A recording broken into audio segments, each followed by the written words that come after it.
Hello, my friends. So today you've gotten the Queen of Swords. Well, the Queen is a very strong and understanding being. She's highly intelligent, highly intellectual, highly discerning. You can't really put anything over on her. She's very clear about people's position. She's very clear about what is said and what is unsaid. She's very able to read the things that are going on. She's had a life that is, when I say she, but it can be a he as well. It's the feminine aspect of intellect. So this can be any person and it can be any sex, but this person, and I'll call her she for now, is has been through a lot in her life, his life. They've suffered a sense of loss. They've suffered a sense of grieving things that didn't come about. They understand that life is a challenge and you don't always get what you want, and you have to let go on a lot of levels and move through and move beyond, and understand that that risk faces everything you face, and you can either get up and move on with it, or you can sit in the pain of it and sit in the sorrow of it and not move and become disabled. She is not disabled. She's a strong, or he is a strong person, able to move forward, able with high intellect, high analysis, high sense of wisdom, high sense of morals and righteousness, move along, trusting in themselves, trusting in their abilities to discern, trusting in the work that they've done in order to come to a place within themselves that makes sense.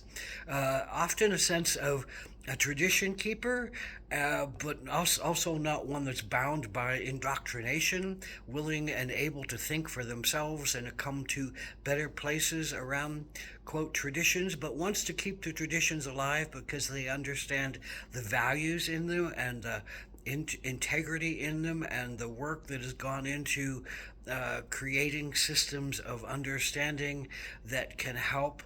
But again, this is an independent person.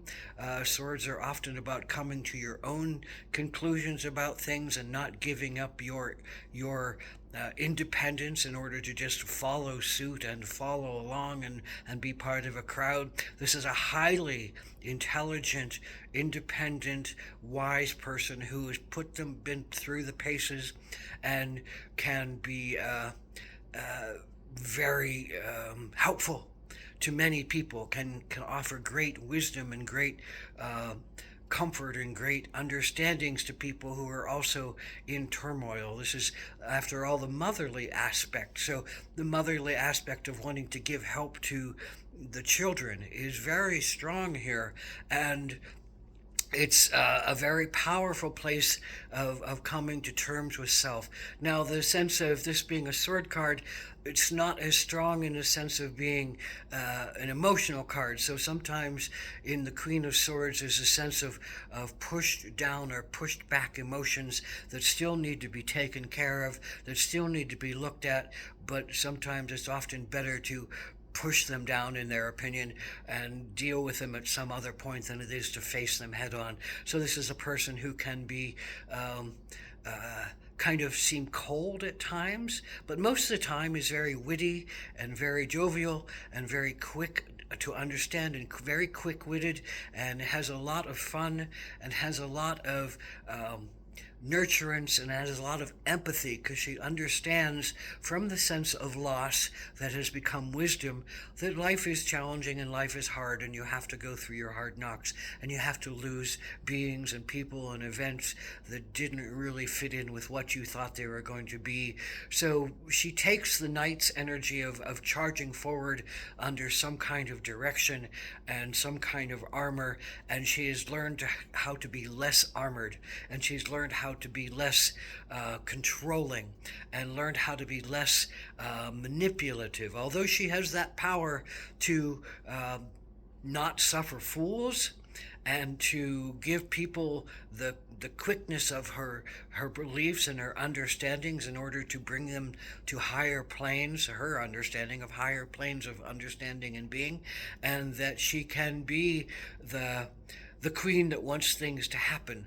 But she's able to listen, and she's able to take in other people's words, and she's able to use them inside of her and filter them out to make sense to her. And if it makes sense to her, then she can adopt it. And if it doesn't make sense to her, then she can discard it and count it as foolish. So she's very keen. She's very keen-minded and quick-minded. So this power of the mind, this power of discernment, this power of being a powerhouse, of making things happen. She's independent. She'll go after what she wants. She knows what she wants. She knows how she wants to get there. She doesn't often take advice from others, but if she's open, and she often is willing to hear other people's advice, then she can grok it in herself and make an educated stance within herself and not just be led for the sake of being led. So she's not an indoctrinated kind of being. She's an independent being. She's a wise being, and she takes the wisdom to the next step, the highest step of learning how to be fair and just and equitable, and learning how to share and listen and speak, highly communicative, highly able to speak grand visions and grand enlightenments and grand understandings that help the whole family move, that help the whole culture move, that help the whole center of understanding to move along in a remarkably wise and pure kind of way. So the Queen of Swords can be very, again, as I said, can seem cold and pointed, but those things are when she feels like all else fails or that particular essence is needed, she can give that essence. And it's not in a sense of being cold, because she's not particularly a cold person. She's a very loving person, but she can be very clean and clear if she thinks someone is not on the right path, someone is not in the right frame of mind, something doesn't understand something to their detriment, and she can be cold and calculated and pointed in what she responds to them.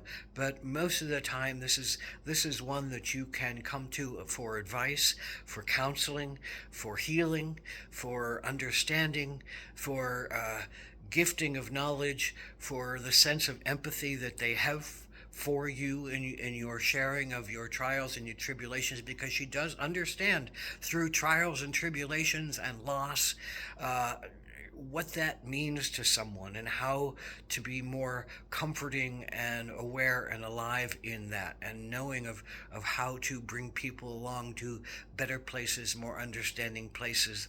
So the Queen of Swords, is a very powerful place. The next step up is the King, and it's like you learn all the lessons about how to be a brilliant person. You learn all the lessons about how to be a wise person. You learn all the lessons about how to share your wisdom and not think you're the only one that knows something, but understand that everybody has value, everybody has information, everybody has knowledge, and you can bring people along to share their knowledge with you if you are an open vessel to be able to let them do that. And the Queen, I think, is one of those beings who lets other people be themselves.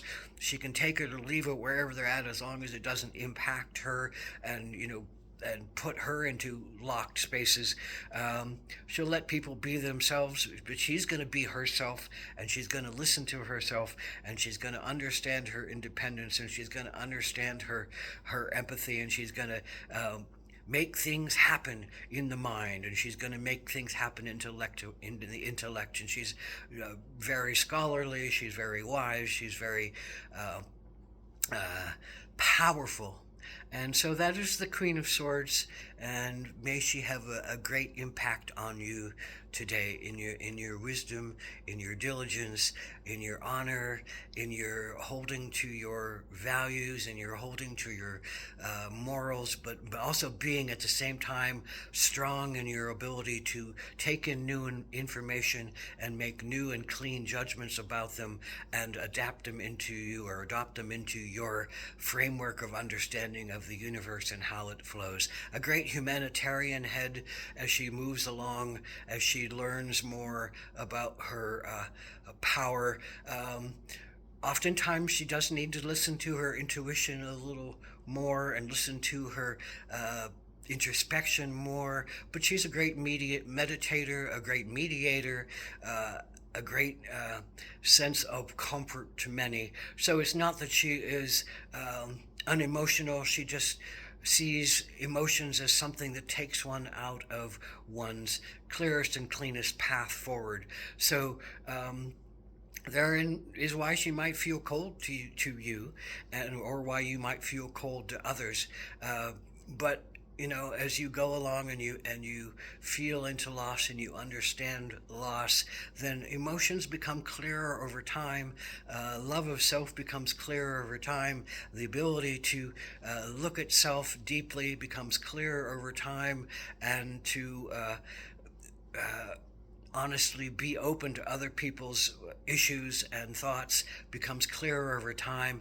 But it doesn't mean giving over to sentimentality, doesn't mean giving over to emotionality.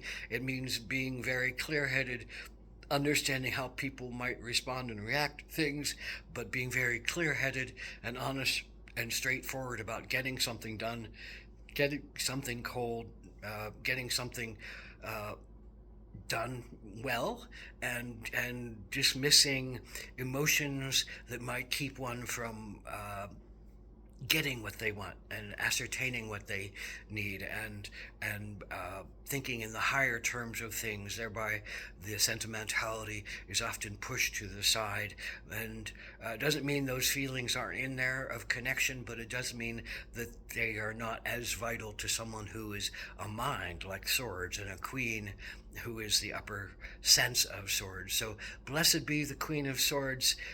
May you find your power, may you find your truth, may you find your dynamism, may you stand strong in yourself, may you be independent from others, and thereby allow yourself to grow and learn and flourish in your own rights. So blessed be the Queen of Swords.